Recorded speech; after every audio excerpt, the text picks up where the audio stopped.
पर हाजिर हूं मैं रुमाना इसार खान। देश का पॉलिटिकल शो समय 12 से 2। आइए शुरू करते हैं। आपका परिचय कराती हूं वरिष्ठ पत्रकारों का पैनल। स्टूडियो में हमारे साथ जो मौजूद है आज की सियासी खबरों को डिकोड करने के लिए, आप देख रहे हैं हमारे साथ स्टूडियो में मौजूद हैं इस वक्त विनोद अग्निहोत्री जी वरिष्ठ पत्रकार हैं, विजय त्रिवेदी जी वरिष्ठ पत्रकार हैं। हमारे साथ स्टूडियो में दो और वरिष्ठ पत्रकार अभिज्ञान प्रकाश और अभय दुबे जी इस वक्त मौजूद हैं। और शुरुआत आज जिस खबर से हम करने जा रहे हैं वो खबर इंडिया गठबंधन से जुड़ी हुई, वहां चल रही सीट शेयरिंग की हलचल से जुड़ी हुई। सीट शेयरिंग को लेकर कांग्रेस की गठबंधन समिति ने कांग्रेस लीडरशिप को रिपोर्ट सौंपी है और इसके बाद गठबंधन के बाकी दलों से अब बातचीत का सिलसिला बताया जा रहा है कि शुरू हो गया है। तो सूत्रों से खबर यह मिली है कि कांग्रेस की गठबंधन समिति ने सहयोगी दलों से संपर्क साधना शुरू कर दिया है। इस वक्त की बड़ी खबर, ब्रेकिंग न्यूज आपको बता रहे हैं कि कांग्रेस की जो अपनी समिति है उसने सीट शेयरिंग को लेकर गठबंधन के साथियों से किस रूप में बात की जाए इसका खाका एक तैयार किया है जो पार्टी अध्यक्ष को सौंप दिया गया है और अब उसी के जरिए संपर्क साधने का काम शुरू किया जा रहा है गठबंधन के साथियों के साथ। आप जानते हैं कल ही नीतीश कुमार की कांग्रेस अध्यक्ष मल्लिकार्जुन खड़गे राहुल गांधी से बात हुई। नीतीश कुमार ने कुछ दूसरे सहयोगियों से भी बात की। इंडिया में 20 जनवरी तक सीट बंटवारा मुमकिन, ये जानकारी मिल रही है सूत्रों के हवाले से। 20 जनवरी तक सीट शेयरिंग के फॉर्मूले पर मोहर लग जाएगी। मल्लिकार्जुन खड़गे को रिपोर्ट देगी कांग्रेस गठबंधन कमेटी, ये जानकारी सामने आई है। घटक दलों से बात करके फाइनल कर ली जाएंगी सीट शेयरिंग का फॉर्मूला 20 जनवरी तक। पश्चिम बंगाल को लेकर कांग्रेस टीएमसी के संपर्क में है। सूत्रों के मुताबिक कांग्रेस सीटों के तालमेल की प्रक्रिया 20 जनवरी तक खत्म कर लेना चाहती है। इंडिया अलायंस के विभिन्न दलों के साथ किस तरह से हमारा समझौता रहे, कौन सी सीटों पर हम लड़े, कौन सी सीटों पर वो लड़े, इस पर विस्तार से चर्चा पिछले कुछ दिनों में हमने अलग अलग बैठकों में करी और उसका ब्यौरा आज खड़गे साहब के सामने राहुल गांधी जी, वेणुगोपाल जी के समक्ष हमने पूरी जानकारी रखी। ये काम शीघ्रता से हमें करना होगा और उसको हम पूरी प्राथमिकता देंगे। इसमें किसी भी तरह से कोई देर नहीं होगी। जितने जल्दी अन्य दूसरे राजनीतिक दल चर्चा के लिए उपलब्ध होंगे वैसी ही हमारी चर्चा आरंभ होगी। जो भी सो कॉल्ड गठबंधन है वो डायरेक्शनलेस है, पूरी तरह से दिशाहीन है। चौतरफा महत्वाकांक्षी विरोधाभास दिखाई पड़ता है और उस महत्वाकांक्षी विरोधाभास के चक्रव्यूह में ये खुद फंस रहे हैं। इनको ये बात अच्छी तरह मालूम है, चाहे ये अकेले लड़े और चाहे सब पूरे के पूरा कुनबा मिल के लड़े। 24 के चुनावी चौपाल पे चारों खाने चित होने वाले हैं और 24 के चुनावी चौपाल पे पहुंचते पहुंचते 424 वोल्ट का झटका लगेगा इनको। ये बात ये अच्छी तरह से समझ रहे हैं और इस बात को जान भी रहे हैं, इसलिए झटके से पहले जो है वो झांसा देने की कोशिश कर रहे हैं। तो अब सवाल जिसको लेकर हम चर्चा करने जा रहे हैं, ये सीट शेयरिंग की कहानी, क्या कांग्रेस देगी कुर्बानी? इसी पर रिएक्शंस लेना शुरू करते हैं। अभिज्ञान जी आपसे शुरुआत करती हूँ। सीट शेयरिंग में कांग्रेस को ही कुर्बानी देनी पड़ेगी? नहीं, देखिए अगर कुर्बानी की स्थिति आई तो स्वाभाविक है कांग्रेस कुर्बानी देगी, क्योंकि उसका लार्जर स्ट्रक्चर और उसको जब एनविजन किया गया था तो उसमें कांग्रेस का एक डोमिनेंट रोल था। मैं बहुत पहले से कहता आ रहा हूं कि कांग्रेस अगर अच्छा करती या चुनाव जीतती है, जो हाल के चुनाव हुए हैं, तो कांग्रेस की इसी पॉलिटिक्स इज रूथलेस। पॉलिटिक्स में बार्गेनिंग होती है। हाँ, यहाँ पे कोई दोस्त यार मोहब्बत ऐसा कोई सीन नहीं होता, ये राजनीति है। और कांग्रेस ने भी खूब लोगों को सरकारें गिराई हैं, निपटाई हैं। कोई दूध की धुली कांग्रेस ने कभी थी न कभी आगे होगी, ये पॉलिटिक्स है। ठीक है। अब चूंकि उसने पहल की थी, उसने इंडिया अलायंस का एक शक्ल ली, उसने सबको बुलाया, पूरी कांग्रेस है, तो इस पूरी गठबंधन कांग्रेस है। तो कांग्रेस चूंकि खुद 41 सीट की पार्टी है तो नेचुरल है। और अगर कांग्रेस ऐसा नहीं करती है तो मेरे नजर में कांग्रेस गलती करेगी। तो गठबंधन में डोमिनेंस लिमिटेड है इस वक्त। बिल्कुल अभय जी, तो गठबंधन में कुर्बानी का जो पूरा दारोमदार है वो कांग्रेस पर ही रहेगा मुख्य तौर पर? देखिए, इसको हम लोग कुर्बानी कह रहे हैं, हाँ। लेकिन मुझे लगता है ये कांग्रेस की एक व्यवहारिक रणनीति है। इसमें कोई विशेष रूप से अपने आप को पीड़ा देकर कुर्बानी देने का कोई विचार इसके अंदर है नहीं। पिछली बार कांग्रेस ने 400 से ज्यादा सीटें लड़ी थी, कुल 52-53 कितनी 52 या 53 जीती थी उन्होंने। 421 लड़ी थी। इस बार उनका फोकस कम सीटों के ऊपर है, शायद 250 या 250 से कुछ ज्यादा सीटों के ऊपर उनका फोकस होगा। क्योंकि इतना कम सीटों में फोकस है तो बाकी सीटें तो अपने आप ही रह जाएंगी। तो वो दूसरे जो गठबंधन के दूसरे सहयोगी दल हैं वो उनको कांग्रेस देगी। अब आप इसको आप कांग्रेस की उदारता कह सकते हैं, कुर्बानी कह सकते हैं, लेकिन ये उनकी व्यवहारिक रणनीति है। अगर वो कुछ सीटों पर फोकस करके पहले के मुकाबले ज्यादा सीटें नहीं जीत पाते तो 2024 में भी 2019 दोहराया आप जो बात कह रहे हैं, छोटे से पॉइंट इसमें रोमाना, बहुत अच्छी बात अभय ने कही। जैसे मैंने कहा ना कि प्रैक्टिकल, जैसे विनोद कह रहे हैं, ये राजनीति है, यहाँ कोई किसी का मोहब्बत ही नहीं बैठा हुआ है इंडिया अलायंस में या किसी अलायंस में। एक उन्होंने बहुत इंपॉर्टेंट पॉइंट कहा है, क्योंकि कांग्रेस को खुद कैलकुलेट करना पड़ेगा कि उसकी विनेबिलिटी चांसेस की सीटें क्या है, और वहां से वो अपने को रिपोजिशन करके फिर सामने वाले से बार्गेन कर सकती है।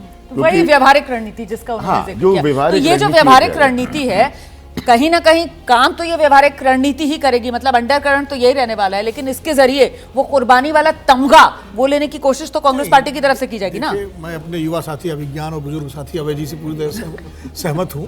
धन्यवाद कि ये मेरी सही पहचान के लिए शुक्रिया। कि कुर्बानी, देखिए 2019 में कांग्रेस अहंकार में थी जब 3 राज्य जीती थी, और उस अहंकार की वजह से उसने गठबंधन को कभी गंभीरता से लिया ही नहीं। जिन राज्यों में उसका गठबंधन बना हुआ था उनमें चलता रहा, बिहार में और तमिलनाडु में। बाकी वो इस अहंकार में लड़ गई कि हम 400 से ज्यादा सीटें लड़ी, करीब 421 सीटें, और उनको था हम 250 सीटें जीत जाएंगे इसमें।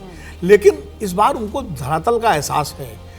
विधानसभा चुनाव से पहले भी राहुल गांधी इस बात को लेकर के मुतमईन थे कि भाई हमको सबको मिलजुल के लड़ना है, कुछ सीटें छोड़नी पड़ेंगी तो हम छोड़ेंगे। और विधानसभा चुनाव के नतीजों ने उस बात को और पक्का कर दिया कि आपको व्यवहारिकता से ही गठबंधन करना पड़ेगा। तो इस बार विजय जी, ये सीट शेयरिंग की इंडिया गठबंधन में कहानी क्या रहने वाली है? देखिए, एक तो कुर्बानी शब्द से जो आपने महानता दी है, इसी पे मुझे आपत्ति थी। कुर्बानी का मतलब होता है कि जैसे आपका कोई बहुत बड़ा हिस्सा आपने छोड़ दिया। अभी बस कुछ हिस्सा ही नहीं है, 52 सीटों के बाद क्या कुर्बानी देनी है?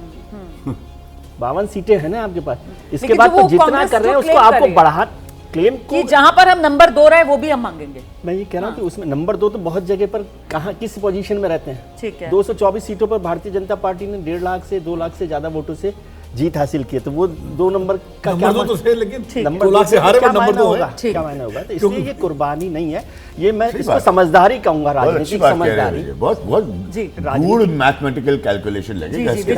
राजनीतिक समझदारी की बात है कि कांग्रेस समझे, जैसे ये भी नहीं होता कि 400 से आप 52 पर आए, 250 से 52 पर आएंगे, ऐसा नहीं है ना। 250 से आप 150 पर भी आ सकते हैं। जब भारतीय जनता पार्टी 91% की स्ट्राइक रेट रख सकती है 190 सीटों पर, तो कांग्रेस भी ऐसी सीटें सेलेक्ट करके कम से कम सीटों पर, उससे फायदा भी होगा, पैसा कम लगेगा, पार्टी का फोकस ज्यादा रहेगा, लीडरशिप उस पर काम कर पाएगी और ज्यादा सीटें जीत सकती है वो कम सीटें लड़कर। ठीक है, लेकिन कुर्बानी शब्द क्योंकि मैं लेकर आई हूं, हम सवाल लेकर आए हैं, तो उसका जस्टिफिकेशन अब मुझे यहाँ पर इस रूप में देना पड़ रहा है कि साहब कुर्बानी इस रूप में कि लेफ्ट पार्टियां कह रही हैं कि वो वायनाड सीट जहां से राहुल गांधी जीते हुए हैं उस सीट को कांग्रेस छोड़ दे, हम वहां से चुनाव लड़ेंगे। ममता बनर्जी टीएमसी कह रही है बंगाल में 2 सीट से ज्यादा हम कांग्रेस को देंगे नहीं। तो कुल मिलाकर फिर कांग्रेस के लिए स्थिति क्या बनेगी? और ऐसे में सवाल ये कि क्या इंडिया गठबंधन का मान रखेगी कांग्रेस पार्टी? मुझे लगता है इस पर किसी मेहमान को आपत्ति नहीं होगी। इंडिया गठबंधन में सीट शेयरिंग की कहानी पर हम बात कर रहे हैं। देश का पॉलिटिकल शो समय 12 से 2 आप देख रहे हैं, और अब बड़ा सवाल ये होता है अभिज्ञान जी, क्या कांग्रेस पार्टी गठबंधन का मान रखेगी, साथियों की बात का मान रखेगी? मैं आपको एक बात बताऊं, एक पंचमढ़ी की बैठक थी कांग्रेस की बहुत जल्दी से, जहां से कांग्रेस ने पहली बार स्वरूप के तौर पर अपनी पार्टी के अपनी सोच बदली थी गठबंधन पर। वरना बहुत एंटी कोएलिशन पार्टी है, इसका ट्रेडिशन और इतिहास है। तो मेरे हिसाब से पंचमढ़ी जैसी स्थिति है जहां इसको अपनी पूरी सोच बदलकर गठबंधन में एंटर करना पड़ेगा। और उसके लिए कहना आसान होता है, लेकिन आपको बहुत बड़ा दिल चाहिए उस अकोमोडेशन के लिए। ये बड़ी बात आप कह रहे हैं, मुझे ब्रेक लेना है, मुझे ब्रेक लेना है। और ये जरूरी इसलिए हो जाता है क्योंकि अभी ऐसा लग रहा है कि जैसे गठबंधन में ठनी सीट को लेकर, और ऐसे में फिर मामला सुलझेगा कैसे, इसी पर चर्चा आगे करेंगे। प्रधानमंत्री मोदी आज 3 दिन के दौरे पर जाएंगे राजस्थान। जयपुर में डीजीपी सम्मेलन में होंगे शामिल। बीजेपी दफ्तर में पार्टी नेताओं से करेंगे बात।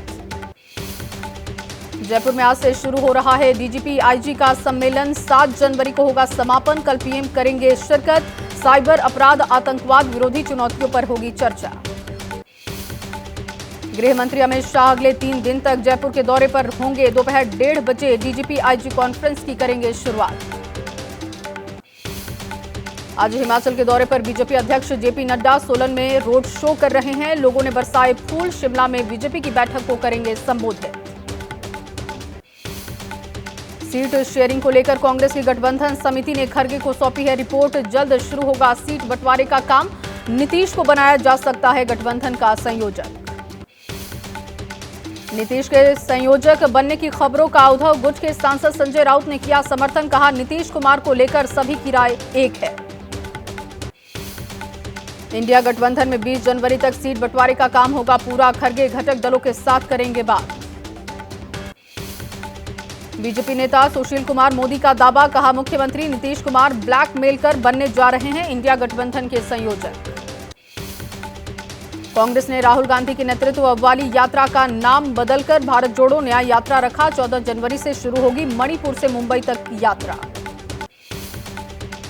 अरुणाचल प्रदेश समेत 15 राज्यों के 100 लोकसभा क्षेत्रों से होकर गुजरेगी यात्रा। उत्तर प्रदेश में सबसे लंबी अवधि तक रहेगी यात्रा। कांग्रेस महासचिव जयराम रमेश ने कहा, इंडिया गठबंधन के सभी नेताओं को कहीं भी शामिल होने के लिए भेजा जा रहा है न्योता।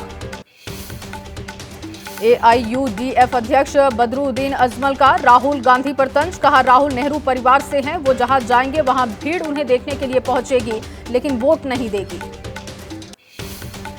आम आदमी पार्टी की तरफ से एक बार फिर राज्यसभा सांसद प्रत्याशी होंगे संजय सिंह। 19 जनवरी को राज्यसभा का चुनाव। 10 जनवरी को नॉमिनेशन की लास्ट डेट।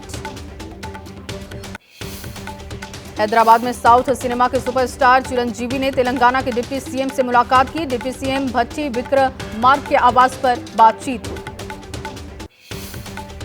जम्मू कश्मीर के शोपियां में सुरक्षा बलों की आतंकियों से मुठभेड़। एक आतंकी को ढेर किया गया। 2 से 3 आतंकियों के छिपे होने की खबर।